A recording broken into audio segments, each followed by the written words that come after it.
Hello दोस्तों, कैसे हैं आप सब लोग। उम्मीद करता हूँ आप सब लोग ठीक होंगे। आज हम शुरू करने जा रहे हैं इंटीरियर ऑफ द अर्थ। ये सेकंड टॉपिक है। इंटीरियर ऑफ द अर्थ मतलब पृथ्वी की आंतरिक संरचना। पृथ्वी की आंतरिक संरचना, इसके बारे में हम डिटेल से पढ़ेंगे आज। ठीक है, हिंदी में रहेगा सब कुछ, थोड़ा बहुत मैं आप लोगों को इंग्लिश में बताते हुए चलूँगा। ठीक है, इंग्लिश में बताते हुए चलूँगा। अभी तक आप लोगों ने हमारे चैनल को सब्सक्राइब नहीं किया है तो चैनल को सब्सक्राइब ज़रूर कर लीजिए और बेल आइकन को प्रेस कर लीजिए ताकि आगे आने वाली वीडियोस की नोटिफिकेशन आप लोगों को मिल सके। चलिए शुरू करते हैं बिना समय गवाते हुए। Interior of the earth.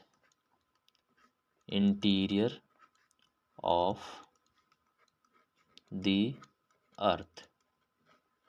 Interior of the earth. चलिए पेन का कलर चेंज करते हैं, रेड कलर। ठीक है, चलिए। भूगोल विषय के अंतर्गत पृथ्वी की ऊपरी सतह के अध्ययन के अलावा हम आंतरिक भागों का अध्ययन भी करते हैं। केवल ऊपरी सतह का अध्ययन नहीं करते हैं, जैसे माउंटेन कितने हैं, नदियाँ किस तरह से फ्लो करती है, पठार कितने हैं, केवल इसी का अध्ययन नहीं करते हैं। हम ये भी अध्ययन करते हैं कि ये जो पर्वत निर्माण, ये पर्वत आपको जो दिख रहा है उसका निर्माण कैसे हुआ, पठार आपको जो दिख रहा है उसका निर्माण कैसे हुआ। इसे समझने के लिए हमें पृथ्वी के आंतरिक भागों को भी समझना जरूरी होता है। तो भूगोल में हम पृथ्वी के आंतरिक भागों को भी शामिल करते हैं, क्योंकि आंतरिक भागों के अध्ययन के माध्यम से ही ऊपरी सतह के अध्ययन में हमें सहायता मिलती है। इसलिए पृथ्वी की आंतरिक संरचना के अध्ययन की हमें आवश्यकता ज़रूर पड़ती है। हमें कारण का पता लगाना होता है, क्योंकि भूगोल एक साइंटिफिक विषय है, तो हमें कारण का ज़रूर पता होना चाहिए कि पृथ्वी पर कोई भी चीज़ है उसके पीछे कारण क्या है। तो कारण का पता लगाने के लिए हमें पृथ्वी की आंतरिक संरचना का अध्ययन करना भी बहुत ही ज़्यादा आवश्यक है। पृथ्वी की आंतरिक संरचना की जानकारी प्राप्त करने के लिए कई तरह के स्रोतों का उपयोग किया जाता है। बहुत सारे सोर्स ऐसे हैं जिनकी वजह से हमें पृथ्वी के आंतरिक भागों के बारे में जानकारी मिलती है। इन स्रोतों को मुख्य रूप से हम दो वर्गों में विभाजित कर देते हैं। ये जो स्रोत हैं जिनकी वजह से हमें पृथ्वी के आंतरिक भागों के बारे में जानकारी मिलती है, इन्हें हम दो वर्गों में विभाजित कर देते हैं। पहला जो है वो है प्रत्यक्ष स्रोत और दूसरा जो है वो कैसा है, अप्रत्यक्ष स्रोत। प्रत्यक्ष स्रोत वो स्रोत होते हैं जिनकी वजह से हम डायरेक्ट ऑब्जर्वेशन करके और पृथ्वी के आंतरिक भागों के बारे में पता लगाने का प्रयास करते हैं।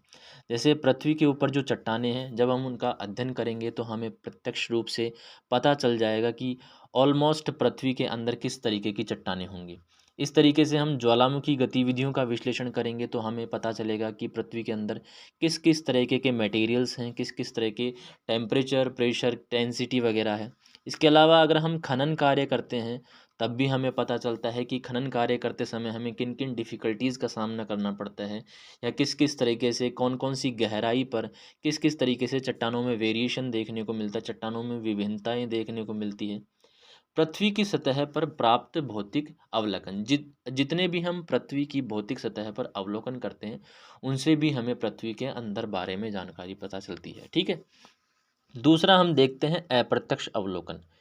अप्रत्यक्ष अवलोकन जिन्हें हम अनुमान लगाते हैं। ठीक है, अप्रत्यक्ष अवलोकन में या फिर अप्रत्यक्ष स्रोत की अगर मैं बात करूं तो हम अनुमान के आधार पर इनका पता लगाते हैं। जैसे तापमान हो गया, दबाव हो गया, घनत्व हो गया। जब हम इनकी स्टडी करते हैं तो हमें पृथ्वी के आंतरिक भागों के बारे में पता चलता है। इसके अलावा गुरुत्वीय विसंगति, जिसे हम कहते हैं ग्रेविटेशनल एनोमलीज हम कह देते हैं, इसके बारे में जब हम स्टडी करते हैं तो हमें पृथ्वी के आंतरिक भागों के बारे में पता चलता है। चुंबकीय क्षेत्र का हम जब विश्लेषण करते हैं, उनका सर्वे हम करते हैं, तब हमें पृथ्वी के आंतरिक भागों के बारे में पता चलता है कि पृथ्वी के आंतरिक भाग कहाँ कहाँ समान हैं, कहाँ कहाँ पर अलग अलग हैं, भिन्न भिन्न है। इसके अलावा सबसे मोस्ट इम्पोर्टेंट जो अप्रत्यक्ष स्रोत है जिसकी वजह से हमें पृथ्वी के आंतरिक भागों के बारे में सबसे ज़्यादा पता चला है, और वो है सीस्मिक वेव्स की स्टडी। सीस्मिक वेव्स की स्टडी की वजह से ही हमें ज़्यादातर पृथ्वी के आंतरिक भागों के बारे में पता चला है। ठीक है, ये दो प्रत्यक्ष स्रोत है। इसके अलावा अगर मैं बात करूं तो पृथ्वी की उत्पत्ति से संबंधित कुछ सिद्धांत हैं जिनसे भी हम ये पता लगाते हैं कि पृथ्वी का आंतरिक भाग कैसा है, या कुछ उल्काएं जो होती हैं मतलब मीटेरॉइड्स जो होती हैं उनका जब हम अध्ययन करते हैं तो उसकी वजह से भी हमें आंतरिक संरचना को समझने में महत्वपूर्ण हेल्प मिलती है। ठीक है, इन प्रत्यक्ष और अप्रत्यक्ष स्रोतों के समग्र विश्लेषण से पृथ्वी के आंतरिक भागों की हमें गहन जानकारी प्राप्त हो जाती है। पृथ्वी की उत्पत्ति के विभिन्न सिद्धांतों ने उसके आंतरिक भाग की अवस्थाओं के बारे में अलग अलग धारणाएं प्रस्तुत की है। हम जब भी पृथ्वी की उत्पत्ति से संबंधित सिद्धांतों के बारे में स्टडी करते हैं तो सबकी अपनी अपनी परिकल्पनाएं होती है। जैसे किसी ने तो गैसीय परिकल्पना कहा है, किसी ने ग्रहाणु परिकल्पना कहा है। ठीक है, तो अलग अलग परिकल्पनाओं के आधार पर पृथ्वी के जो आंतरिक भाग है वो अलग अलग हमें देखने को मिलता है। तो आइए देखते हैं कौन कौन सी वो जो सिद्धांत हैं जिनके बारे में ये कहा गया है कि पृथ्वी अंदर से ऐसी हो सकती है, जिनकी स्टडी के अकॉर्डिंग। तो पृथ्वी की उत्पत्ति के कुछ सिद्धांत दिए गए हैं यहाँ पर। सबसे पहला यहाँ पर जो सिद्धांत आता है कांट की गैसीय परिकल्पना, गैसियस हाइपोथेसिस। 1755 में ये हाइपोथेसिस दी गई थी। जर्मन दार्शनिक थे एक इमैनुअल कांट। इमैनुअल कांट के अनुसार पृथ्वी का जो आंतरिक भाग है वो कैसी अवस्था में होना चाहिए, गैसीय अवस्था में होना चाहिए। अगर हम इमैनुअल कांट का गैसीय परिकल्पना को ध्यान में रखें तो हमें पता चलता है कि अवश्य ही पृथ्वी का आंतरिक भाग कैसा होना चाहिए, गैसीय अवस्था में होना चाहिए। दूसरी अगर मैं बात करता हूँ लाप्लास की निहारिकाल परिकल्पना की, तो लाप्लास के अकॉर्डिंग पृथ्वी का जो आंतरिक भाग होना चाहिए वो कैसा होना चाहिए, द्रव होना चाहिए। ठीक है, इसके अलावा जेम्स जीन्स की जब हम ज्वारीय परिकल्पना की बात करते हैं तो इनके अकॉर्डिंग हमने देखा है कि इन्होंने किस तरीके का यहाँ पर परिकल्पना प्रस्तुत की है, और उसी परिकल्पना के अनुसार अगर हम देखें तो पृथ्वी का आंतरिक भाग कैसा होना चाहिए, इनमें भी द्रव अवस्था का होना चाहिए। इसके अलावा चैम्बरलिन ने एक परिकल्पना दी थी जिसका नाम था ग्रहाणु परिकल्पना, प्लैनेटेसिमल हाइपोथेसिस जिसे हम कहते हैं। इनके अकॉर्डिंग पृथ्वी का जो आंतरिक भाग होना चाहिए वो कैसा होना चाहिए, ठोस अवस्था में होना चाहिए। तो अलग अलग दार्शनिकों ने, अलग अलग ज्योग्राफर्स ने, अलग अलग एस्ट्रोनॉमर्स ने, अलग अलग खगोल विज्ञानवेताओं ने अलग अलग पृथ्वी की उत्पत्ति से संबंधित परिकल्पनाएं प्रस्तुत की है, जिनके अनुसार हम ये पता लगाते हैं कि पृथ्वी का आंतरिक भाग कैसा होना चाहिए। इन सिद्धांतों से पृथ्वी के आंतरिक भाग की अवस्थाओं की जानकारी मिलती है। हालांकि वर्तमान में ये जो सिद्धांत दिए गए थे पहले, बहुत सिद्धांत तो क्या थी, परिकल्पनाएं ही थी, इनका वर्तमान में कोई वैज्ञानिक रूप से मान्यता हमें प्राप्त नहीं मिलती है। इसलिए इनके आधार पर हम पृथ्वी की आंतरिक संरचना का सटीक अनुमान नहीं लगा सकते। ठीक है, चलिए आगे बढ़ते हैं। दूसरा जो अध्ययन किया जाता है वो हम उल्काओं का अध्ययन करके पता कर सकते हैं। उल्का जो आती है वो सौरमंडल से आती है। सौरमंडल से जब पृथ्वी में एंटर करती है तो उल्का का रूप ले लेती है। जब ये उल्काएं पृथ्वी पर आती है तो हम इनका स्टडी करते हैं तो सिंपली हमें पता चलता है कि उल्काओं का जो निर्माण है वो उन्हीं तत्वों से हुआ है जिन तत्वों से पृथ्वी का भी निर्माण हुआ है। ठीक है, क्योंकि पृथ्वी भी भाई सौरमंडल का ही एक पार्ट है, सौरमंडल का ही पार्ट है। तो अगर पृथ्वी का निर्माण जिन तत्वों से हुआ है उन्हीं तत्वों से उल्काओं का निर्माण हुआ है, ऐसा माना जाता है। तो जब हम उल्काओं के केंद्रीय भाग का अध्ययन करते हैं तो हमें पता चलता है कि उनके केंद्रीय भाग में निकल और लोहे जैसी धातुएं उपस्थित होती हैं। उल्काओं के केंद्रीय भाग में किस तरह की धातुएं होती हैं, निकेल एंड लोहे जैसी वहाँ पर धातुएं उपस्थित होती है। जब हम इन्हें स्टडी करते हैं तो इससे ये संभावना व्यक्त की जा सकती है कि पृथ्वी के केंद्र में भी निकेल और लोहे जैसी धातुएं उपस्थित होगी। क्योंकि उल्काओं के भी केंद्र में निकल और लोहा था तो हम इससे ये अनुमान लगा सकते हैं कि हो सकता है कि पृथ्वी के केंद्र में भी निकल और लोहे जैसी धातुएं हो सकती है। उल्काओं का अध्ययन पृथ्वी के आंतरिक भाग की संरचना को समझने में महत्वपूर्ण भूमिका निभाता है, ये ध्यान रखना। इसके अलावा हम बात करते हैं, पहला जो हमने देखा वो हमने देखा सिद्धांतों के बारे में, दूसरा हमने देखा उल्काओं के बारे में, तीसरी हम यहाँ पर बात करते हैं प्रत्यक्ष स्रोत की। तो प्रत्यक्ष स्रोतों में हम देखते हैं पृथ्वी की आंतरिक संरचना की जानकारी प्राप्त करने के लिए प्रत्यक्ष स्रोतों का विशेष महत्व होता है, जिनमें मुख्यतः निम्नलिखित शामिल है। सबसे पहला जो प्रत्यक्ष स्रोत है वो है चट्टानों का अध्ययन। पृथ्वी की सतह पर स्थित चट्टानों का अध्ययन उनकी आयु और इनमें पाए जाने वाले तत्वों के बारे में जानकारी प्रदान करता है। किसी भी चट्टान की अगर हम स्टडी करते हैं तो हमें उसकी आयु के बारे में पता चलता है और इस चट्टान में कौन कौन से तत्व पाए जाते हैं इनके बारे में हमें जानकारी मिलती है। और जब हम इनके बारे में जानकारी लेते हैं तो इन्हीं जानकारियों के आधार पर पृथ्वी के आंतरिक भागों में समान तत्वों की उपस्थिति का अनुमान लगाया जा सकता है कि ये जो तत्व हमें इन चट्टानों में मिले हैं, हो सकता है कि पृथ्वी की जो आंतरिक भाग है वहाँ पर भी सेम तत्व वहाँ पर मौजूद हो। ठीक है, तो हम ये अनुमान लगा सकते हैं। ठीक है, दूसरा हम देखते हैं प्रत्यक्ष स्रोत में, वो है ज्वालामुखी क्रिया। ज्वालामुखी क्रियाओं के दौरान क्या होता है, लावा बाहर निकलता है। तो जब लावा का अध्ययन हम करते हैं तो इससे पृथ्वी के आंतरिक भागों के तापमान के बारे में हमें जानकारी मिलती है। वहाँ पर जो तत्व होते हैं उनकी उपस्थिति के बारे में हमें जानकारी मिलती है, क्योंकि वो तत्व लावा में भी मौजूद होते हैं। इसके अलावा हमें वहाँ के चट्टानों के प्रकार के बारे में भी पता चलता है। लावा अलग अलग प्रकार का होता है तो चट्टानें उससे अलग अलग प्रकार की होंगी। और उन चट्टानों की तरल अवस्था के बारे में भी हमें जानकारी मिलती है कि पृथ्वी का एक ऐसा भाग है जहाँ चट्टानें कौन सी अवस्था में है, तरल अवस्था में है। ज्वालामुखी क्रियाएं पृथ्वी के आंतरिक भागों की हमें प्रत्यक्ष और विश्वसनीय जानकारी प्रदान करती है। हमें लावा को देख करके प्रत्यक्ष रूप से पता चलता है कि पृथ्वी का एक आंतरिक भाग है जहाँ पर चट्टानें तरल अवस्था में है, और हमें ये भी पता चलता है कि कौन कौन से एलिमेंट्स उनके अंदर मौजूद होते हैं। हालांकि अगर मैं बात करूँ, यह प्रक्रिया संपूर्ण पृथ्वी पर नहीं होती है। ज्वालामुखी जो प्रक्रिया है वो संपूर्ण पृथ्वी पर उपस्थित नहीं होती है, बल्कि ये बिल्कुल कुछ सीमित स्थानों पर ही होती है। इसके अलावा ज्वालामुखी जो लावा होता है वो भी पृथ्वी के केंद्रीय भागों से नहीं आता है। तो ज्वालामुखी के लावा से हम पृथ्वी के केंद्र के बारे में तो जानकारी पता कर ही नहीं सकते, बल्कि अपेक्षाकृत ये कम गहराई वाले हिस्सों से आता है। तो बस हमें इतना पता चलता है कि पृथ्वी के अंदर एक ऐसा भाग ज़रूर है, एक ऐसी जगह ज़रूर है जहाँ पर चट्टानें लावा के रूप में है, पिघले हुई अवस्था में। ठीक है, बस इतना पता चलता है, बाकी हमें पृथ्वी के केंद्रीय भागों के बारे में बिल्कुल भी पता नहीं चलता।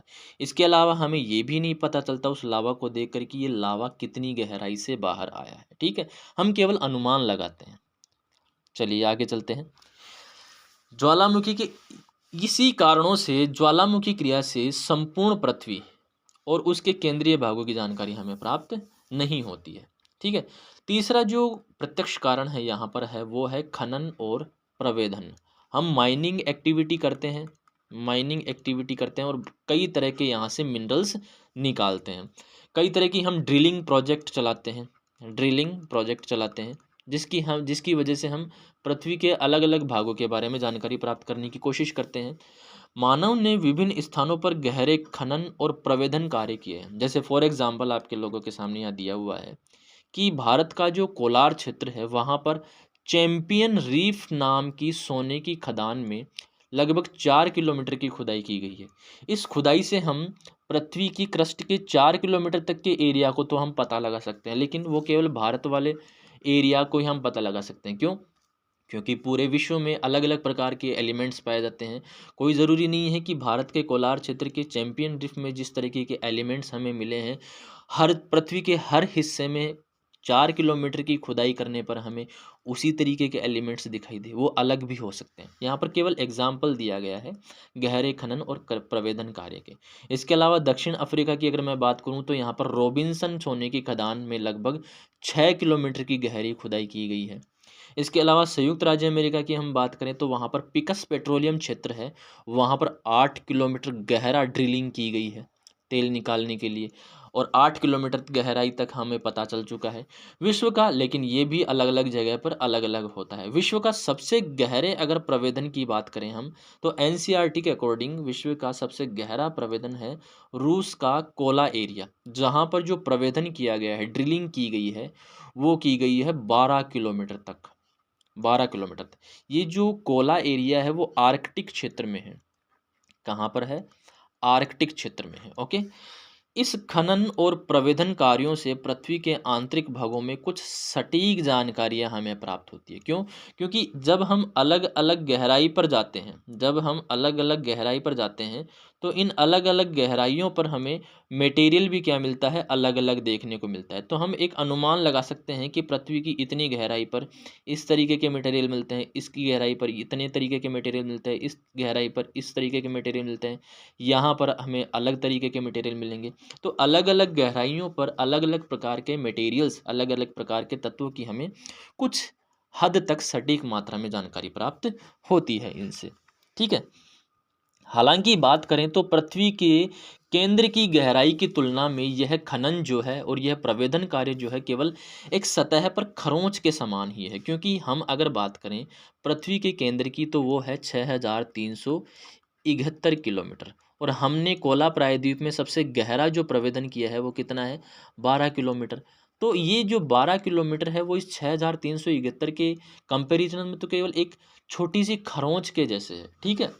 प्रत्यक्ष स्रोतों से पृथ्वी की आंतरिक संरचना के बारे में विश्वसनीय जानकारी प्राप्त होती है, क्योंकि हम प्रत्यक्ष रूप से उन एलिमेंट्स को उनको स्टडी करते हैं, लेकिन उनकी कुछ सीमाएं भी होती है कि हम ज़्यादा गहराई तक उनमें स्टडी नहीं कर पाते हैं। क्यों?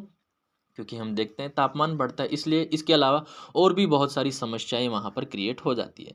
ये जो प्रत्यक्ष स्रोत होते हैं वो पृथ्वी के केंद्रीय भागों की सटीक जानकारी देने में सक्षम नहीं होते हैं, क्योंकि प्रत्यक्ष रूप से हम पृथ्वी के केंद्रीय भागों तक नहीं पहुंच पाते हैं। जब हम प्रत्यक्ष रूप से पृथ्वी के केंद्रीय भागों तक नहीं पहुंच पाते हैं तो हम सहायता लेते हैं अप्रत्यक्ष स्रोतों की। और जब हम अप्रत्यक्ष स्रोतों की सहायता लेते हैं तो हम देखते हैं कि पृथ्वी की संरचना का अध्ययन करने में अप्रत्यक्ष स्रोतों का बहुत ज़्यादा महत्वपूर्ण योगदान होता है।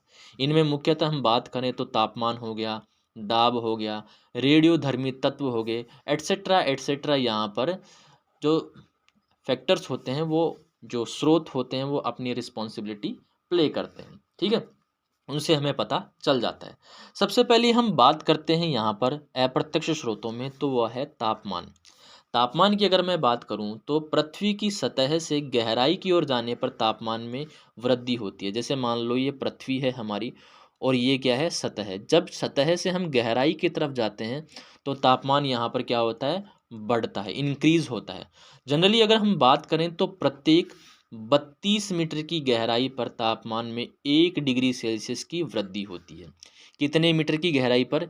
32 मीटर की गहराई पर, मतलब 1 डिग्री सेल्सियस टेम्परेचर इंक्रीज होगा पर 32 मीटर की गहराई पर। मतलब अगर हम सरफेस से 32 मीटर की गहराई पर जाएंगे तो 1 डिग्री सेल्सियस टेम्परेचर इंक्रीज हो जाएगा।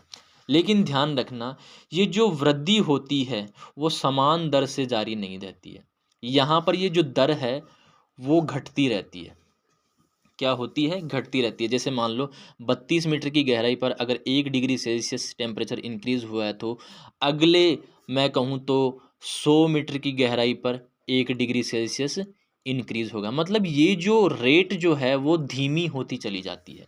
अगर ये वाली रेट रहती, 32 मीटर की गहराई पर 1 डिग्री सेल्सियस इंक्रीज होने वाली अगर रेट यहाँ पर रहती, और पृथ्वी की जो आंतरिक गहराई है, केंद्र की गहराई, वो है 6371 किलोमीटर। तो अगर हम कैलकुलेशन करें इस 1 डिग्री सेल्सियस इंक्रीज होने वाली पर 30 मीटर की रेट को, तो हम देखेंगे कि ऑलमोस्ट टेम्परेचर कितना हो जाएगा, पृथ्वी के केंद्र का 2 लाख डिग्री सेल्सियस हो जाता है। लेकिन अगर हम देखते हैं तो ये असंभव हो जाता है। क्यों? क्योंकि इतना अधिक तापमान होने पर संपूर्ण पृथ्वी क्या हो जाएगी, पिघल जाएगी। इसीलिए हम ये कहते हैं कि ये जो रेट है वो धीरे धीरे कम होती चली जाती है। ठीक है। तो गहराई बढ़ने के साथ तापमान में वृद्धि की दर क्या होती है, घटती जाती है। ये स्टेटमेंट ध्यान रखना। ठीक है। हालांकि मैंने समझा दिया है इस कॉन्सेप्ट को। यहाँ पर माना जाता है कि पृथ्वी सूर्य का एक हिस्सा रही है। ऑब्वियस सी बात है, हम सब मानते हैं पृथ्वी सूर्य का हिस्सा है। और सूर्य की बाहरी सतह का तापमान लगभग 6000 डिग्री है, और पृथ्वी जो है वो सूर्य के बाहरी हिस्से से ही अलग हुई है। तो हम ये पता लगा सकते हैं कि सूर्य के बाहरी हिस्से का तापमान अगर 6000 डिग्री है और पृथ्वी इसी से अलग हुई है, तो हम ये कह सकते हैं कि पृथ्वी के केंद्रीय भागों का तापमान भी कितना होगा, 6000 डिग्री सेल्सियस हो सकता है, हम यहाँ पर ये कह सकते हैं। ठीक है। अब ये 6000 डिग्री सेल्सियस था, तो हमारी पृथ्वी इतनी ऊपर से ठंडी क्यों है, हम यूँ यहाँ पर जो इंसान है वो क्यों रह पाते हैं? क्योंकि धीरे धीरे क्या है, जब से पृथ्वी बनी है, पृथ्वी का जो निर्माण हुआ था वो 4.6 बिलियन ईयर्स एगो हुआ था, मतलब 4.6 अरब वर्ष पूर्व हुआ था इसका निर्माण। तो इतने सालों में क्या हुआ, इसका जो तापमान था वो कई तरह से कम हो चुका है। यहाँ पर तापमान जो है वो अंतरिक्ष में चला जा चुका है। अब ये जो तापमान स्थानांतरण हुआ है अंतरिक्ष में पृथ्वी से, जिसकी वजह से पृथ्वी का बाहरी सरफेस ठंडा हो गया है, वो कई तरीके से हुआ है। तो यहाँ पर कुछ तापमान स्थानांतरण की विधियाँ दी गई है जिनकी वजह से पृथ्वी का तापमान ठंडा हुआ है। पहले हम बात करते हैं कंडक्शन। ठीक है। कंडक्शन ठोस पदार्थों में होता है। ऊष्मा का स्थानांतरण अगर ठोस पदार्थ में होता है तो किस प्रोसेस के थ्रू होता है, कंडक्शन के थ्रू होता है। लेकिन ध्यान रखना इसमें समय अधिक लगता है। दूसरी बात करते हैं हम रेडिएशन। इसमें ऊष्मा का स्थानांतरण बाहरी सतह से हो सकता है। जैसे सूर्य है, सूर्य की बाहरी सतह से तापमान जो आता है हमारी पृथ्वी पर, वो किस रूप में आता है, रेडिएशन रूप में आता है, विकिरण रूप में आता है। ये बाहरी सतह से हो सकता है। दूसरा है कन्वेक्शन। ऊष्मा का तीव्र स्थानांतरण जो है वो आंतरिक भागों से हुआ होगा, और आंतरिक भागों में चलती है कन्वेक्शनल करंट्स, या फिर मैं कहूँ संवहनीय धाराएं चलती है। तो स्थानांतरण जो है आंतरिक भागों में किसकी वजह से हुआ है, कन्वेक्शन की वजह से हुआ है। यह जो प्रक्रिया है वो केवल द्रव में हो सकती है या गैसीय माध्यम में संभव है, लेकिन गैसीय माध्यम की क्रिया का हमारे पास कोई प्रमाण नहीं है। इसलिए हम पृथ्वी के आंतरिक भाग को किस अवस्था में मानते हैं, द्रव अवस्था में मानते हैं। ठीक है, चलिए आगे चलते हैं।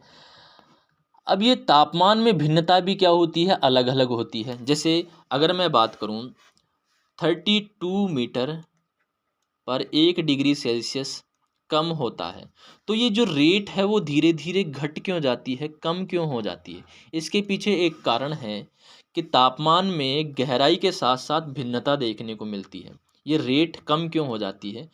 पृथ्वी की सतह से समान गहराई पर तापमान में हमें भिन्नता पाई जाती है। कई स्थानों पर अत्यधिक तापमान वृद्धि का कारण जो है वो क्या है, रेडियोधर्मी तत्वों की उपस्थिति है। कुछ स्थान ऐसे होते हैं जहाँ पर रेडियोधर्मी तत्व मौजूद होते हैं, कुछ स्थान ऐसे होते हैं जहाँ पर रेडियोधर्मी तत्व मौजूद नहीं होते। रेडियोधर्मी तत्व फॉर एग्जांपल अगर मैं बात करूँ, जैसे यूरेनियम हो गया, ये रेडियोधर्मी तत्व है। यूरेनियम यूरेनियम हो गया। इसके अलावा लिथियम हो गया, थोरियम हो गया, थोरियम, ये रेडियोधर्मी तत्व हैं। और ये रेडियोधर्मी तत्व ऐसा तो हो नहीं सकता कि पूरी पृथ्वी पर पूरे क्रस्ट में समान मात्रा में हो। तो रेडियोधर्मी तत्वों की जो उपस्थिति है वो अलग अलग जगह पर अलग अलग होती है। इसलिए कई स्थानों पर तापमान अधिक मिलता है जहाँ पर रेडियोधर्मी तत्व मौजूद होते हैं, और जहाँ पर रेडियोधर्मी तत्व मौजूद नहीं होते वहाँ पर तापमान कम होता है। और जब हम गहराई पर जाते हैं तो इन रेडियोधर्मी तत्वों की मौजूदगी धीरे धीरे कम हो जाती है। इसीलिए तापमान घटने की जो दर है वो भी क्या हो जाती है, कम हो जाती है। अतः तापमान के अध्ययन से पृथ्वी के आंतरिक भागों की अवस्था और रेडियोधर्मी तत्वों की उपस्थिति के हमें प्रमाण मिलते हैं। दूसरा जो अप्रत्यक्ष स्रोत है वो है प्रेशर, या फिर हम इसे कह सकते हैं दाब। दाब क्या होता है, सबसे पहले ये बात करते हैं। किसी वस्तु पर उसके ऊपर स्थित पदार्थ के भार द्वारा जो बल लगाया जाता है उसे हम दाब कहते हैं। जैसे मान लो ये एक वस्तु है, इस पर हमने 4 बड़े बड़े पत्थर रख दिए, 4 या 6 बड़े बड़े पत्थर रख दिए। अब इन 6 बड़े बड़े पत्थरों की वजह से जो इस वस्तु पर बल लगेगा उस बल को ही हम क्या कहेंगे, दाब कहेंगे। पृथ्वी की सतह से गहराई की ओर जाने पर दाब में क्या होती है, वृद्धि होती है, क्योंकि पृथ्वी के अंदर क्या है, लेयर्स हैं। ठीक है, जैसे मान लो ये पृथ्वी के हम अंदर की तरफ आ गए। अब इस अंदर की तरफ क्या हुआ, इन ऊपर की परतों का क्या पड़ रहा है, दाब पड़ रहा है। तो मतलब जैसे जैसे हम ऊपर की तरफ जाएंगे दाब में कमी होगी, नीचे की तरफ जाएंगे तो दाब में क्या होगी, वृद्धि होती चली जाती है। और ध्यान रखना, दाब बढ़ने से चट्टानों का गलनांक, जिसे हम मेल्टिंग पॉइंट कह देते हैं, वो भी क्या हो जाता है, बढ़ जाता है। दाब बढ़ने से मेल्टिंग पॉइंट भी बढ़ता है। समानुपाती संबंध है यहाँ पर, समानुपाती संबंध है। दाब बढ़ने से मेल्टिंग पॉइंट भी बढ़ जाता है, जिसके कारण अत्यधिक तापमान के बावजूद भी ये चट्टानें नहीं पिघलती है। क्यों? क्योंकि चट्टानों का गलनांक बिंदु बढ़ गया। हालांकि एक सीमा के बाद हम बात करें तो तापमान के बढ़ने पर चट्टानें पिघल ही जाती हैं, चाहे दबाव कितना भी पड़ जाए। ये दबाव एक सर्टेन लिमिट तक पड़ता है, उसके बाद इस दबाव का कोई इम्पैक्ट नहीं पड़ता है और चट्टानों का जो तापमान है वो बढ़ जाता है और बढ़ने की वजह से चट्टानें पिघल जाती है। लेकिन ध्यान रखना, इतने दबाव के चलते ये जो पिघली हुई चट्टानें हैं वो पूरी तरह से पिघली हुई अवस्था में नहीं रहती है। इनका जो व्यवहार है वो पूरी तरह पिघला हुआ नहीं होता है। ठीक है, अत्यधिक दाब के कारण पिघली हुई चट्टानें ठोस चट्टानों की तरह व्यवहार नहीं करती है, ये तो पहली बात होगी। लेकिन ये पूरी तरीके से द्रव जैसा भी व्यवहार नहीं करती है। तो ये कैसा व्यवहार करती है? वे प्लास्टिक या मोम जैसे द्रव के रूप में पाई जाती है। किस रूप में पाई जाती है? प्लास्टिक या मोम जैसे द्रव के रूप में पाई जाती है। सिंपली मैं कह सकता हूँ सेमी सॉलिड फॉर्म में पाई जाती है, अर्ध ठोस अवस्था में, अर्ध ठोस अवस्था में ये पाई जाती है। ठीक है, तो ये हम देख लिए प्रेशर के बारे में। अब हम बात करते हैं घनत्व के बारे में कि घनत्व जो सोर्स है उससे हमें पता कैसे चलेगा कि पृथ्वी की आंतरिक संरचनाएं कैसी है। सबसे पहले हम बात करते हैं पृथ्वी की ऊपरी सतह की। तो ऊपरी सतह पर स्थित जो चट्टानें होती है उनका घनत्व है 2.6 से 3 ग्राम पर सेंटीमीटर क्यूब। 2.6 से 3 ग्राम पर सेंटीमीटर क्यूब। घनत्व को हम ग्राम पर सेंटीमीटर क्यूब की यूनिट से मेज़र करते हैं, दिखा सकते हैं। ठीक है, तो ऊपर की जो चट्टानें हैं वहाँ का घनत्व हमें कितना मिलेगा? 2.6 से 3 ग्राम पर सेंटीमीटर क्यूब तक मिलता है। और पृथ्वी का औसत घनत्व अगर हम बात करें तो वो हमें देखने को मिलता है कितना? 5.5 ग्राम पर पर सेंटीमीटर क्यूब देखने को मिलता है। कितना मिलता है औसत घनत्व? ध्यान रखना, 5.5 ग्राम पर सेंटीमीटर क्यूब। इससे हमें संकेत मिलता है कि पृथ्वी के केंद्रीय भागों का घनत्व औसत घनत्व से अधिक होना चाहिए। औसत क्या होता है भाई? आगे का और पीछे का दोनों को हम बराबर जब हम करते हैं तो ये औसत निकलता है। फॉर एग्जांपल 1, 2, 3, 4, 5, तो अगर हम इसका औसत निकालेंगे तो कितना आएगा? 3 आएगा। इसका मतलब आगे की तरफ वैल्यू ज़्यादा भी हो सकती है और पीछे की तरफ वैल्यू कम भी हो सकती है। तो पृथ्वी का औसत घनत्व हमने कितना देखा? 5.5 ग्राम। इसका मतलब ये हम देख सकते हैं कि केंद्रीय भागों का जो घनत्व है वो क्या हो सकता है? ज़्यादा हो सकता है। क्यों? क्योंकि हम देखते हैं कि पृथ्वी की गहराई के साथ साथ घनत्व में क्या होती है? वृद्धि होती है। घनत्व में क्या होती है? वृद्धि होती है। विभिन्न प्रेक्षणों के अनुसार यह घनत्व लगभग कितना हो जाता है? 13 ग्राम प्रति घन सेंटीमीटर। केंद्र की अगर मैं बात करूं तो बहुत सारे प्रेक्षण किए गए जिनकी वजह से हमें पता चलता है कि केंद्र का जो घनत्व है वो कितना है? 13 ग्राम पर सेंटीमीटर क्यूब तक हमें देखने को मिलता है। अब ये घनत्व में वृद्धि जो होती है वो किस कारण से होती है? तो सबसे पहला कारण है कि यहाँ पर पृथ्वी के ऊपर जो इनकम्बेंट लोड है, ऊपर जो ऊपर लेयर्स हैं उनका जब दाब पड़ता है तो उसका प्रभाव हमें देखने को मिलता है। तो गहराई की ओर बढ़ने पर दाब के कारण भी क्या होता है? घनत्व बढ़ता है। हालांकि दाब में वृद्धि से घनत्व केवल एक सीमा तक ही बढ़ता है, बाद में तो दाब का प्रभाव वहाँ पर कम हो जाता है।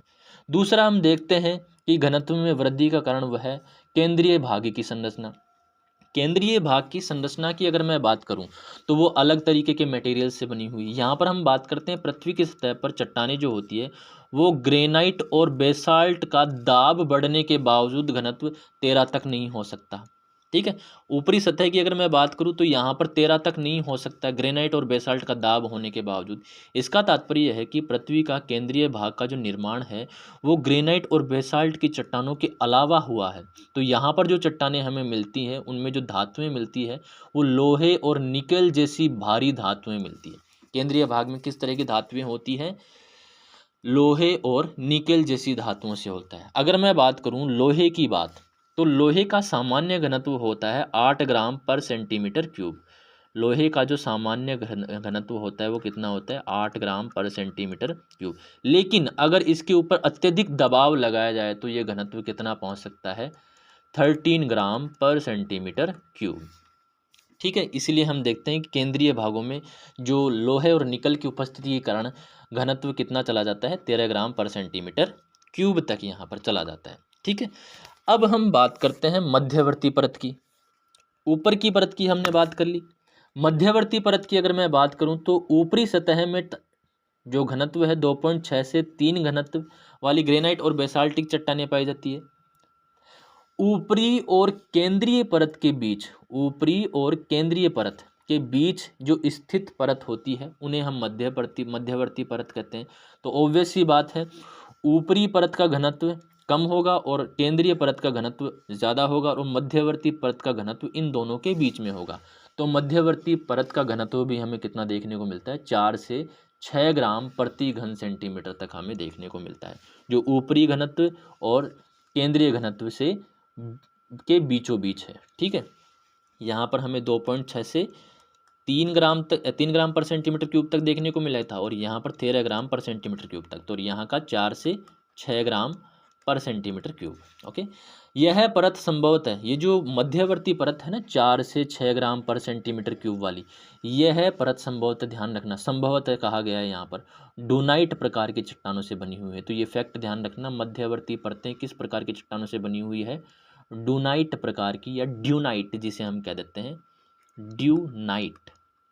ड्यूनाइट प्रकार की चट्टानों से निर्मित हुई है। ये 3 अप्रत्यक्ष स्रोतों की हमने बात की। अब हम बात करते हैं अप्रत्यक्ष स्रोत में चौथे अप्रत्यक्ष स्रोत की, जिसका नाम है गुरुत्वीय विसंगति, ग्रेविटी एनोमेली जिसे हम कह देते हैं। हम ये जानते हैं कि पृथ्वी पूरी तरीके से हर जगह पर सेम पदार्थों से नहीं बनी हुई है। ठीक है, इसकी वजह से पृथ्वी का जो गुरुत्वाकर्षण बल है वो भी सभी जगह कैसा नहीं है, समान नहीं है। क्योंकि गुरुत्वाकर्षण जो डिसाइड होता है वो किससे डिसाइड होता है, पृथ्वी के मास से, या फिर मैं कहूँ द्रव्यमान से डिसाइड होता है। ठीक है, ध्रुवीय क्षेत्र गुरुत्व का मान अधिक रखते हैं और विषुवत क्षेत्र जो होते हैं वो गुरुत्व का मान कम रखते हैं। क्यों? क्योंकि पृथ्वी के केंद्र से दूरी बढ़ने पर गुरुत्व का प्रभाव घटता है। गुरुत्व का प्रभाव पृथ्वी के केंद्र से ही नहीं, जहाँ पर गुरुत्व प्रभाव होता है, अगर उसकी धीरे धीरे किसी वस्तु से दूरी बढ़ती जाएगी तो गुरुत्व प्रभाव क्या होगा, कम ही होगा। तो अगर हम पृथ्वी की बात करें तो ये पृथ्वी है जैसे मान लो, और पृथ्वी की अगर हम इक्वेटर से दूरी देखें, विषुवत रेखा से दूरी देखें और पोलर रीजन से दूरी देखें, तो इन दूरियों में क्या होता है, इस दूरी में और इस दूरी में हमें डिफरेंस देखने को मिलता है। इक्वेटोरियल मतलब विषुवतीय रेखीय जो दूरी है वो ज़्यादा है पोलर दूरी के मुकाबले। तो हम ये देखते हैं कि पोल्स पर ज़्यादा होता है गुरुत्व, क्योंकि पोल जो है, ध्रुव जो है वो केंद्र के ज़्यादा नज़दीक है, और विषुवतों पर, विषुवत रेखीय क्षेत्रों में गुरुत्वाकर्षण कम होता है क्योंकि पृथ्वी के केंद्र से इसकी दूरी ज़्यादा है। ठीक है, इसलिए ध्रुवीय क्षेत्रों में गुरुत्व का मान अधिक होता है और विषुवतीय क्षेत्रों में गुरुत्व का मान कम होता है। ठीक है, ध्रुवीय क्षेत्र पृथ्वी के केंद्र के अधिक निकट होते हैं जबकि विषुवतीय क्षेत्र अधिक दूर होते हैं। अब ये गुरुत्वीय विसंगति क्या होती है? ये जो विसंगति हमें देखने को मिलती है कि ध्रुवों पर गुरुत्वाकर्षण अधिक है और विषुवत रेखीय क्षेत्रों में गुरुत्वाकर्षण कम है, ये विसंगति का कारण हमने पहले एक तो देखा कि दूरी केंद्र से ज़्यादा और कम है। दूसरा है, यदि पृथ्वी समान घनत्व के पदार्थों से बनी होती तो गुरुत्व भी सभी स्थानों पर समान होता। अगर गुरुत्व सभी स्थानों पर समान नहीं है तो हम ये अनुमान लगा सकते हैं इस अप्रत्यक्ष स्रोत से कि पृथ्वी हर जगह समान पदार्थों से मिलकर के नहीं बनी हुई है, समान घनत्व के पदार्थों से मिलकर के नहीं बनी हुई है। कहीं पर इसके पदार्थों का घनत्व कम है तो कहीं पर इसके पदार्थों का घनत्व अधिक है। गुरुत्व में पाई जाने वाली विसंगतियों से संकेत मिलता है कि पृथ्वी विभिन्न घनत्व के हल्के और भारी पदार्थों से बनी हुई है। ठीक है, चलिए आगे चलते हैं। गुरुत्वीय विसंगति, ग्रेविटी एनोमली किसे कहते हैं? एक चीज़ और ध्यान रखिएगा, अगर मैं बात करूं इक्वेटोरियल क्षेत्र की, तो इक्वेटोरियल क्षेत्र में भी पूरे इक्वेटोरियल क्षेत्र मतलब विषुवत रेखीय क्षेत्र के पूरे एरिया में समान घनत्व नहीं मिलता है। मतलब एक अक्षांश पर भी, समान अक्षांश पर भी हमें, यहाँ पर एक की जगह हम लिखते हैं समान, समान अक्षांश पर, समान अक्षांश पर हमें गुरुत्व भिन्न भिन्न देखने को मिलता है, भिन्न भिन्न देखने को मिलता है। और इसी चीज़ को हम कहते हैं गुरुत्व विसंगति या ग्रेविटी एनोमली। ठीक है। नेक्स्ट जो अप्रत्यक्ष स्रोत है वो चुंबकत्व, मैग्नेटिज्म की हम बात करते हैं। पृथ्वी का जो चुंबकीय व्यवहार है वो दर्शाता है कि इसके केंद्रीय भाग में चुंबकीय पदार्थों का जमाव देखने को मिलता है। क्यों? क्योंकि पृथ्वी चुंबक की भांति प्रत्येक चीज को अपनी ओर आकर्षित करती है, जिसे हम गुरुत्वाकर्षण कहते हैं। ठीक है। एक मिनट,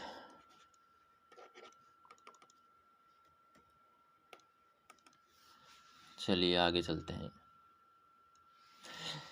ये जो पदार्थ है वो संभवतः लोहे और निकल जैसी चुंबकीय धातुओं से मिलकर के बने हैं, इसलिए चुंबकत्व पृथ्वी के आंतरिक भाग में पाया जाता है। निष्कर्ष यहाँ पर यह निकलता है कि घनत्व, गुरुत्वीय विसंगति, चुंबकत्व, तापमान, दाब, ठीक है, और घनत्व, इनसे निष्कर्ष निकाला जा सकता है कि पृथ्वी का केंद्रीय भाग लोहे और निकल जैसी भारी धातुओं से बना है। इन अप्रत्यक्ष स्रोतों के माध्यम से पृथ्वी की आंतरिक संरचना को हमें बेहतर ढंग से समझा जा सकता है। अब सबसे इम्पोर्टेंट जो यहाँ पर स्रोत आता है वो आता है भूकंप विज्ञान, सिस्मोलॉजी की अगर हम यहाँ पर बात करें, भूकंप विज्ञान की हम यहाँ पर अगर बात करें, तो सबसे इम्पोर्टेंट जो सोर्स है पृथ्वी के आंतरिक भागों की जानकारी देने के लिए, तो वो है सिस्मोलॉजी। इसके बारे में थोड़ा सा हम स्टडी करते हैं यहाँ पर। भूकंप विज्ञान पृथ्वी के आंतरिक भागों की संरचना को समझाने के लिए उपयोगी है। यह भूकंप के दौरान उत्पन्न होने वाली तरंगों के अध्ययन पर आधारित है। जब भूकंप उत्पन्न होता है तो कुछ तरंगे भी उसके साथ उत्पन्न होती है, और इन तरंगों की स्टडी से ही हमें ये पता चलता है कि पृथ्वी के अंदर किस किस तरीके के वेरिएशंस हमें देखने को मिलते हैं। भूकंप के दौरान उत्पन्न ऊर्जा तरंगों के माध्यम से स्थानांतरित होती है। जब भूकंप उत्पन्न होता है तो कुछ ऊर्जा भी रिलीज होती है, तो वो जो होती है रिलीज, वो तरंगों के माध्यम से स्थानांतरित होती है। एक जगह से दूसरी जगह ये ऊर्जा ट्रांसफर होती है, किसके माध्यम से? तरंगों के माध्यम से। इन भूकंपीय तरंगों को अगर हम देखें तो इन्हें हम दो प्रकार से डिवाइड कर सकते हैं। मतलब भूकंपीय तरंगे कितने प्रकार की होती है? दो प्रकार की होती है। भूकंपीय तरंगे कितने प्रकार की होती है? दो प्रकार की। पहली जो भूकंपीय तरंगे होती है वो कैसी होती है? Body waves. सिंपली मैं आपको यहाँ पर नाम बता देता हूँ। भूकंपीय तरंगे दो प्रकार की होती है, कायिक तरंगे, कायिक तरंगे मतलब बॉडी वेव्स, और दूसरी है पृष्ठीय, पृष्ठीय तरंगे, पृष्ठीय तरंगे। सिंपली हम इन्हें कह सकते हैं सरफेस वेव, सरफेस वेव। और ये कौन सी हो गई? Body wave. ठीक है। तो दो तरह की तरंगे हैं, कायिक तरंगे और पृष्ठीय तरंगे। कायिक तरंगों की अगर मैं बात करूं, मतलब बॉडी वेव्स की अगर मैं बात करूं, तो ये तरंगे भूकंप के मूल स्थान, मतलब जहां से भूकंप उत्पन्न होता है, जिसे हम क्या कह देते हैं? हाइपोसेंटर कह देते हैं। इसे हम फोकस भी कह देते हैं। क्या कह देते हैं? फोकस। मतलब जहां से भूकंप उत्पन्न होता है उस जगह को हम कहते हैं फोकस या हाइपोसेंटर। यहाँ से ये तरंगे उत्पन्न होकर पृथ्वी के आंतरिक भागों से होते हुए सतह तक पहुँचती है। जैसे मान लो ये पृथ्वी है और यहाँ पर हमें देखने को मिलता है फोकस, और यहाँ से ये तरंगे क्या होती है? इधर उधर चलती है। ठीक है। और ये सरफेस तक पहुँचती है, धरातल तक पहुँचती है। और ये जो तरंगे हैं बॉडी वेव्स, ये कितने प्रकार की होती हैं? दो प्रकार की होती है। बॉडी वेव्स कितने प्रकार की होती है? दो प्रकार की होती है। सिंपली समझना, पहली जो बॉडी वेव है उसे हम कहते हैं प्राथमिक तरंगे, या जिन्हें हम कह देते हैं प्राइमरी वेव्स या पी वेव्स। क्यों प्राथमिक तरंगे क्यों कहते हैं? क्योंकि भूकंप उत्पत्ति के पश्चात सबसे पहले धरातल पर, या फिर मैं कहूँ सबसे पहले सिस्मोग्राफ पर, सिस्मोग्राफ, एक चीज़ ध्यान रखना, भूकंपीय तरंगों की रिकॉर्डिंग की जाती है किस पर? सिस्मोग्राफ पर। तो सिस्मोग्राफ पर सबसे पहले रिकॉर्ड होती है ये तरंगे पी वेव्स, इसीलिए इन्हें प्राथमिक तरंगे कह दिया जाता है या प्राइमरी वेव्स कह देते हैं। ये जो तरंगे होती है वो ध्वनि तरंगों के समान होती है, और ध्वनि तरंगे जो होती है वो अनुदैर्ध्य या संपीड़न गति करती है, लॉन्गिट्यूडनल, इस तरीके से ये गति करती है। ध्वनि तरंगे ऐसे चलती है, ठीक है, इस तरीके से चलती है ये तरंगे, आगे पीछे आगे पीछे आगे पीछे, ठीक है।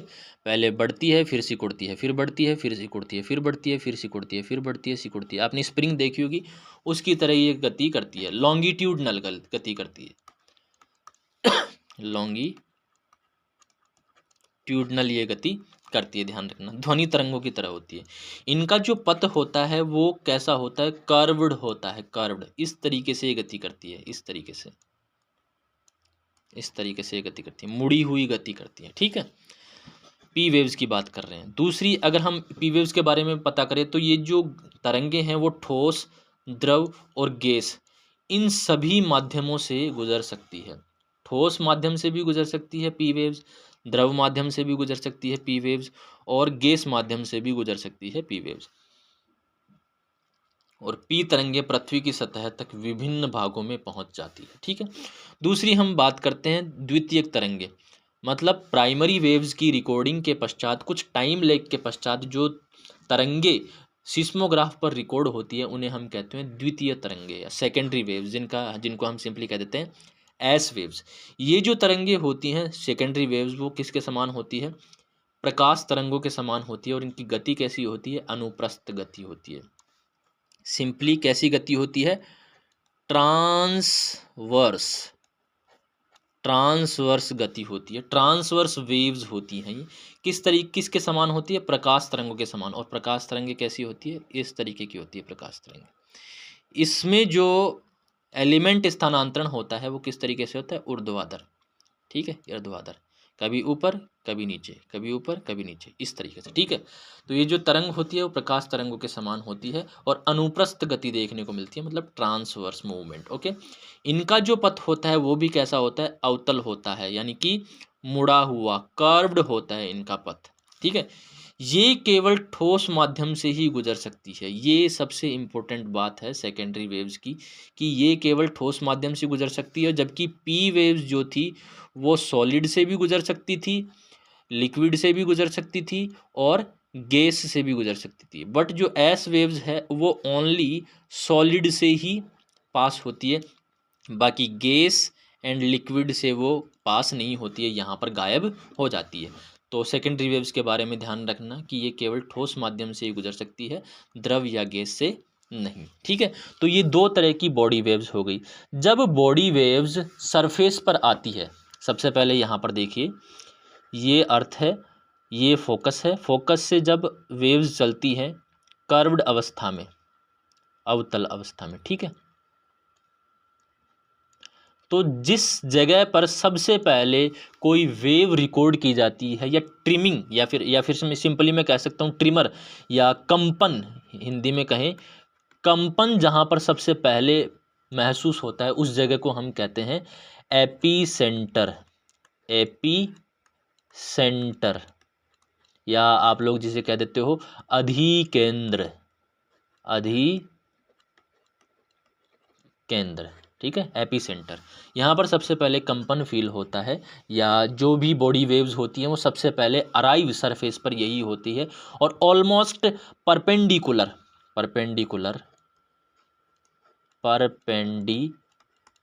होता है किसके, फोकस के,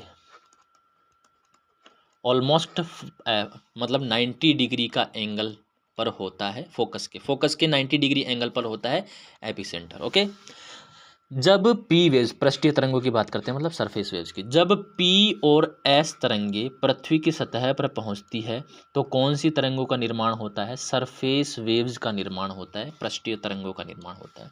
ये तरंगे केवल पृथ्वी की सतह पर चलती है, ध्यान रखना, बॉडी वेव्स पृथ्वी की बॉडी के अंदर चलती है, आंतरिक भागों में, और सरफेस वेव्स कहाँ पर चलती है, केवल पृथ्वी की सतह पर चलती है। इनकी जो गति होती है वो सर्कुलर होती है, सर्पिलाकार होती है, या फिर हम कह सकते हैं कि ये भी कैसी हो सकती है, ट्रांसवर्स ट्रांसवर्स होती है इनकी गति भी, ओके ध्यान रखिएगा। और एस वेव्स की गति भी कैसी होती है, ट्रांसवर्स। पृष्ठीय तरंगे या सरफेस वेव्स भूकंप के दौरान सर्वाधिक क्षति पहुंचाती है। अगर हम सरफेस वेव्स की बात करें तो इन्हें भी दो पार्ट्स में डिवाइड किया गया है, L waves and R waves. इनमें जो एल वेव जो होती है वो सबसे ज़्यादा विनाशकारी होती है। जो पृथ्वी की सतह पर, यहाँ से प्रश्न बनता है कि पृथ्वी की सतह पर सबसे ज़्यादा जो विनाश होता है वो कौन सी तरंगों से होता है, तो वो होता है एल सतही तरंगों से या पृष्ठीय तरंगों से, ठीक है ध्यान रखिएगा। पृथ्वी की आंतरिक संरचना में भूकंपीय तरंगों का क्या इम्पैक्ट है भाई, कैसे हमें पता चलता है भूकंपीय तरंगों का रिकॉर्ड रख के कि पृथ्वी की आंतरिक संरचना इस तरीके की है। तो ध्यान रखिएगा, जब पृथ्वी के अंदर भूकंपीय तरंगे ट्रैवल करती है तो उस टाइम पर कुछ क्षेत्र ऐसे होते हैं जहां से एस वेव्स और पी वेव्स गायब रहती है, जिसकी वजह से वहाँ पर इन तरंगों का छाया क्षेत्र बन जाता है। और इसी छाया क्षेत्र का अध्ययन करके हम पता लगाते हैं कि पृथ्वी का आंतरिक भाग कैसा होगा, ठीक है। तो सबसे पहले हम यहाँ पर बात करते हैं पी तरंगों के छाया क्षेत्र की। सबसे पहली बात करना, पी तरंगे जो होती है वो कर्व्ड पथ पर चलती है, मतलब अवतल पथ पर गति करती है, मतलब मुड़ती हुई मुड़ती हुई गति करती है। तो जब जैसे मान लो ये है फोकस, यहाँ से गति कर रही हैं, ठीक है, और जब ये गति करती हैं पी वेव्स, तो पृथ्वी के आंतरिक भागों में एक ऐसा क्षेत्र आता है जहाँ पर ये जो वेव्स होती हैं वो कर्व्ड होने के बजाय, मतलब मुड़ने के बजाय सीधी गति करती है। मतलब एक ऐसा क्षेत्र आता है जहाँ पर हमें ये देखने को मिलता है कि ये जो पी वेव्स होती हैं वो सीधी हो जाती है। सीधी होने की वजह से, ठीक है, ये वेव्स सीधी हो जाती है। और एक भाग ऐसा होता है कि जैसे ही ये उस भाग से निकलती है तो ये वापस से क्या हो जाती है, मुड़ जाती है। ये वेव्स वापस से मुड़ जाती हैं, ये वेव्स वापस से मुड़ जाती है। तो ये वाला जो एरिया हमें दिख रहा है यहाँ पर, ये वाला जो एरिया हमें यहाँ पर देखने को मिल रहा है, इस एरिया से ये पी वेव्स जो हैं वो गुजरती ही नहीं है। इस एरिया से ये पी वेव्स जो हैं वो गुजरती ही नहीं है। अगर आप सिस्मोग्राफ यहाँ कहीं पर भी रखेंगे या फिर यहाँ रखेंगे तो हमें सिस्मोग्राफ पर पी वेव्स की रिकॉर्डिंग्स नहीं देखने को मिलेगी। मतलब ये जो पी वेव्स होती हैं वो इस एरिया में आकर के, यहाँ पर आकर के क्या हो जाती है, सीधी हो जाती है, जबकि इनका गति कैसी होती है, अवतल होती है। और ये सीधी इसीलिए हो जाती है क्योंकि जब पी वेव्स ठोस से द्रव अवस्था के पदार्थ में ट्रैवल करती है तो ये सीधी हो जाती है। मतलब जब द्रव पदार्थ में पी वेव्स एंटर करेंगी तो वो सीधी हो जाएंगी। तो इन पी वेव से हमें ये पता चलता है कि कहीं ना कहीं पृथ्वी के आंतरिक भागों में द्रव पदार्थ है, ठीक है। चलिए इसके बारे में पढ़ते हैं। यहाँ पर पी तरंगों का अंकन भूकंप के अधिकेंद्र, कलर चेंज करता हूं मैं, अंकन भूकंप के अधिकेंद्र एपी सेंटर से, ठीक है ध्यान रखना, एपी सेंटर जो कि बिल्कुल परपेंडिकुलर होता है, बिल्कुल परपेंडिकुलर होता है। यहाँ से अगर हम चलें तो टोटल जो सर्कल बनता है वो कितने का बनता है, 360 का बनता है। तो आधा हम इधर का ले लेते हैं और आधा हम इधर का ले लेते हैं, 180 में डिवाइड कर लेते हैं। तो जब हम एपी सेंटर से 105 डिग्री तक जाते हैं, यहाँ पर 105 डिग्री तक जाते हैं, तब तक तो ये पी वेव्स रिकॉर्ड होती है, ठीक है। तो पी तरंगों का जो अंकन है वो भूकंप के 105 डिग्री तक तो किया गया है। इसके बारे में आगे बात करते हैं। लेकिन 105 से 145 डिग्री के बीच इन तरंगों का रिकॉर्ड नहीं होता, लेकिन 145 डिग्री के बाद इनका अंकन पुनः होने लगता है। इधर देखना, एपी सेंटर से 105 डिग्री तक हम चले तब तक तो ये अंकन हो रहा है, लेकिन यहाँ से 105 से लेकर के और इस 145 तक इसका कोई अंकन नहीं होता है। और इधर भी अगर हम बात करें तो 105 डिग्री तक तो अंकन होता है, लेकिन 105 के बियॉन्ड इसका अंकन नहीं होता है। 145 डिग्री तक इसका अंकन नहीं होता है।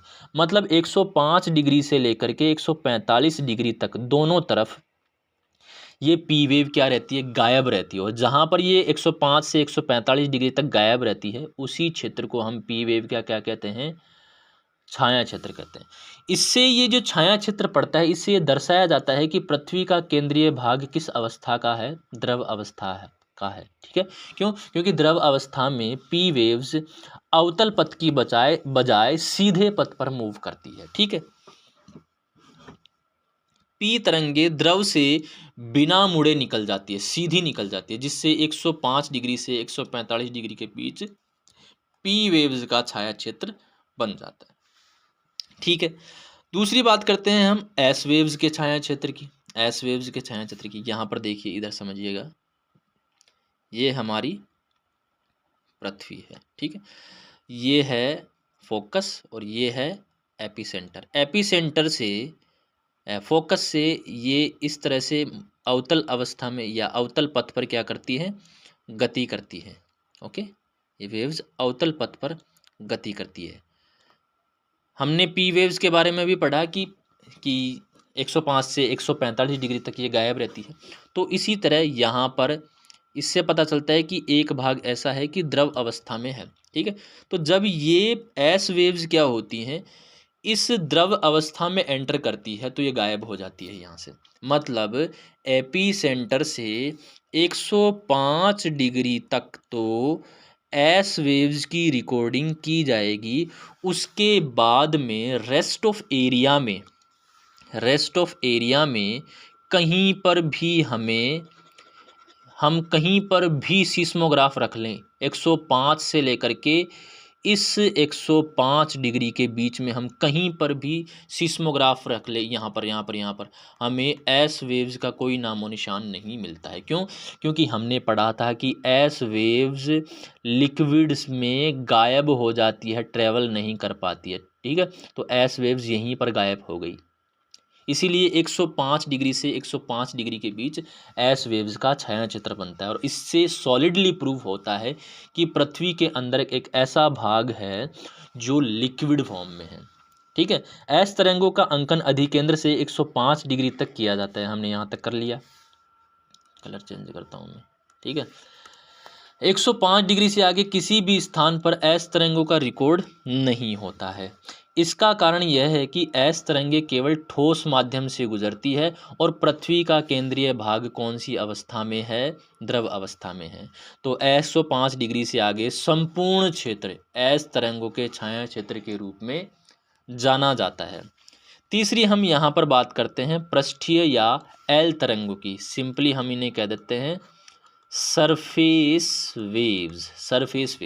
सरफेस वेव्स में भी एल तरंगों के बारे में हम ज़्यादा स्टडी करते हैं, क्योंकि सबसे ज़्यादा नुकसानदायक या हानिकारक जो तरंगे हैं जिनकी वजह से सरफेस का स्ट्रक्चर कोलैप्स हो जाता है, गिर जाता है, कई तरह की जान माल की हानि होती है, तो वो कौन सी है, एल तरंगे होती है।